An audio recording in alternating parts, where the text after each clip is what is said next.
In this brief video, I will discuss the eternal principle of Eawa, which might be deemed the most important concept contained in Codex Ralda. Looking at the word itself, we see two syllables, Eawa. Interestingly, both halves of the word can be related to water. E itself means water, as explained in the following.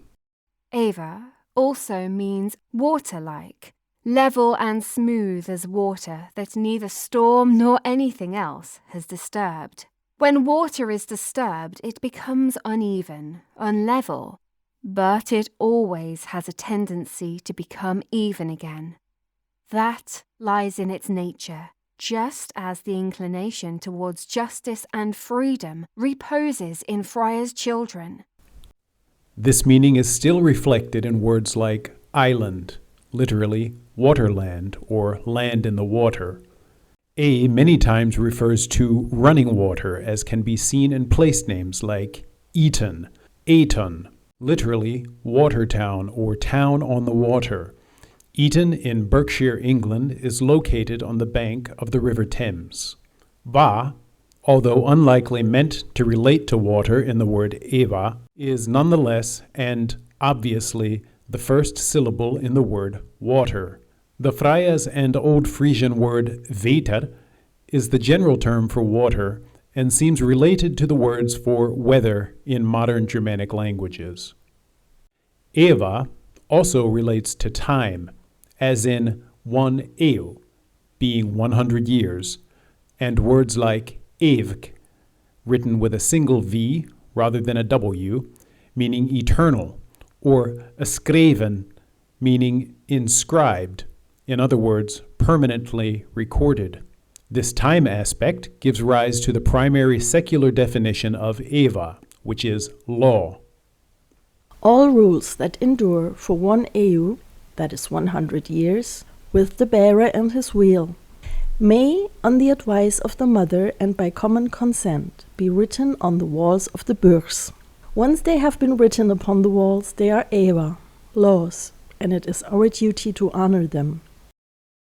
Section 4e of Codex Ralda comprehensively explains the concept. We learn that Eawa refers to the rules imprinted equally upon the hearts of all people, in order that they may know what is right and what is wrong. Our innate conscience as human beings. Eawa abides in us eternally, even and undisturbed, despite the hardships facing the physical body. Evenness and temperance are the marks of wisdom and righteousness, which must be sought after by all pious people and possessed by all judges. This subsumes everything I've talked about so far. When one comes to the two books of primal teachings in section 13e and f, Eawa is mentioned once again in the description of Ralda, the singular eternal creator of the universe. An abridged quote from section 13e. Learn and proclaim to the nations. Ralda is the most ancient or primordial, for he created all things. Ralda is the all in all, for he is eternal and infinite. Out of Ralda comes both the beginning and the end. All things merge into him. Ralda is the only almighty being because all other power is lent from him and returns to him.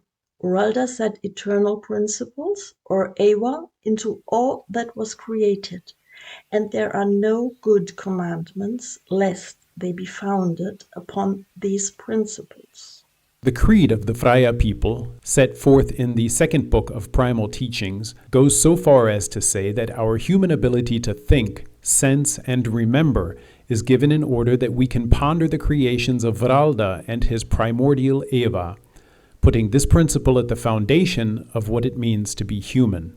Indeed, when one considers that the language of Codex Ralda, which we call Fryas, must far predate any records in Latin, Greek, or even Semitic languages, I, at least, begin to wonder about the origins of the story of Eden, where Adam, the Frya's word for God's breath, as seen in section 2b, where Ralda fed the daughters of earth and time with his breath, Adama, to seal his relationship with mankind, and Eve, which is pronounced Ewa in most languages outside English, unite to create humanity. Perhaps this biblical tale encodes a much older understanding about what makes humans unique among all creations, though our worldly life too ultimately ends with no return.